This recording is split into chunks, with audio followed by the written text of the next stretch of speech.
बिहार के मधुबनी जिले के पास एक छोटा सा गांव था, कमलपुर। चारों तरफ खेत, आम के बाग और बीचों बीच एक पुराना हवेली नुमा मकान, जिसे लोग राजा बाबू की कोठी कहते थे। इस कोठी की दीवारें एक सदी पुरानी कहानियों को अपने भीतर समेटे थीं।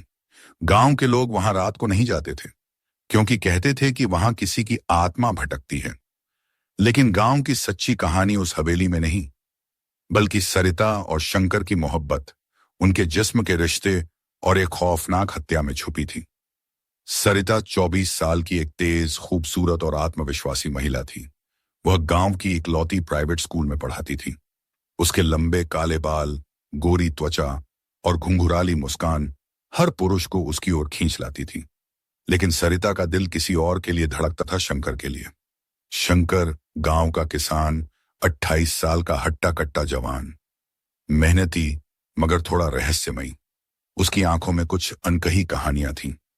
गांव की पंचायत भवन में एक बैठक चल रही थी, जहां गांव के विकास के लिए कुछ योजनाएं बनाई जा रही थीं। सरिता महिला प्रतिनिधि के रूप में वहां पहुंची थी। शंकर भी अपने खेतों के लिए पानी की सुविधा की मांग को लेकर वहां था। दोनों की निगाहें पहली बार वहीं मिली। बैठक के बाद बरगद के नीचे दोनों का सामना हुआ। आप सरिता है ना, स्कूल में पढ़ाती हैं? हाँ। और आप? शंकर जी, खेत वाला, शंकर ने मुस्कुराते हुए कहा। उस दिन के बाद से दोनों की मुलाकातें बढ़ने लगीं, कभी स्कूल के रास्ते में, कभी तालाब के किनारे, कभी आम के बाग में। एक शाम बारिश हो रही थी। सरिता स्कूल से लौट रही थी, तभी शंकर की बाइक ने उसे रास्ते में रोक लिया। बारिश में भीग जाएंगी, चलिए छोड़ देता हूं, शंकर ने कहा। सरिता ने थोड़ी ना नुकर के बाद हां कर दी। घर पहुंचने से पहले बाइक बंद हो गई और पास में वही पुरानी राजा बाबू की कोठी थी। बारिश तेज थी तो दोनों वहीं छिप गए। वो रात उनकी मोहब्बत की पहली रात बन गई। हवेली की दीवारों के बीच उनके जिस्मों का मिलन हुआ। सरिता के बालों से टपकती बूंदें, शंकर के होंठों की गर्मी और वो सिसकती सी आवाजें जो हवेली की दीवारों में समा गईं। कुछ हफ्तों बाद गांव में हंगामा मच गया। गांव के मुखिया विजय सिंह की लाश तालाब में मिली। पूरे शरीर पर चोट के निशान थे। पुलिस आई, तहकीकात शुरू हुई। चौंकाने वाली बात यह थी कि विजय सिंह की आखिरी लोकेशन उसी हवेली के पास की थी। शंकर पर शक की सुई घूमी, क्योंकि पंचायत में उसकी विजय सिंह से कहासुनी हुई थी। गांव के कुछ लोग बोले, उसकी सरिता से नजदीकियां भी विजय को पसंद नहीं थीं। पुलिस ने शंकर को हिरासत में लिया। सरिता बौखला गई। उसने वकील बुलाया, गांव छोड़ा और मधुबनी जाकर मदद मांगी। लेकिन केस धीरे धीरे सड़ने लगा। शंकर जेल में था और सरिता तड़प रही थी। एक रात वो फिर हवेली पहुंची, अकेली। वहां उसने वो पुराना कमरा खोला जहां पहली बार उनका मिलन हुआ था।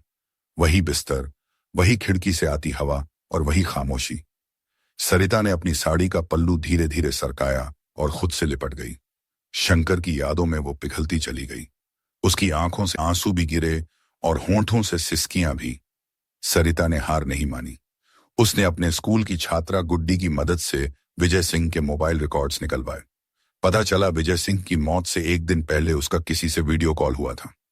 वीडियो कॉल एक लड़की के साथ था और वो लड़की कोई और नहीं, बल्कि गांव के डॉक्टर अरविंद की बेटी नीलम थी। नीलम, जो हमेशा चुपचाप रहती थी। उसने खुद को कमरे में बंद कर लिया था जब से विजय मरा था। जब पुलिस ने नीलम से पूछताछ की, तब उसने सब उगल दिया। विजय सिंह नीलम का शोषण कर रहा था पिछले 6 महीने से। उसे धमकाता था, कभी डॉक्टर अरविंद को मारने की बात करता तो कभी वीडियो वायरल करने की। नीलम ने विजय को हवेली में बुलाया और वहां चाय में जहर मिला दिया। जब वो बेहोश हुआ, उसने उसकी गर्दन दबा दी, फिर उसकी लाश को तालाब में फेंक दिया। नीलम को सुधार गृह भेजा गया। शंकर बाइज्जत बरी हुआ। गांव में फिर से सुकून आया। लेकिन हवेली की दीवारें अब भी कहानियां कहती हैं। शंकर और सरिता अब शादीशुदा हैं। वो हवेली को छोड़ गांव के बाहर एक नया घर बना चुके हैं। लेकिन कभी कभी शंकर सरिता को वही पुराना कमरा दिखाने ले जाता है जहां उनकी मोहब्बत की शुरुआत हुई थी। सरिता अब भी वैसी ही दिखती है शंकर के लिए, और शंकर अब भी उतना ही दीवाना है उसकी हर सांस, उसकी हर साड़ी की फुहार के लिए। रात के अंधेरे में हवेली की खिड़की से एक बार फिर हल्की सी रोशनी दिखती है।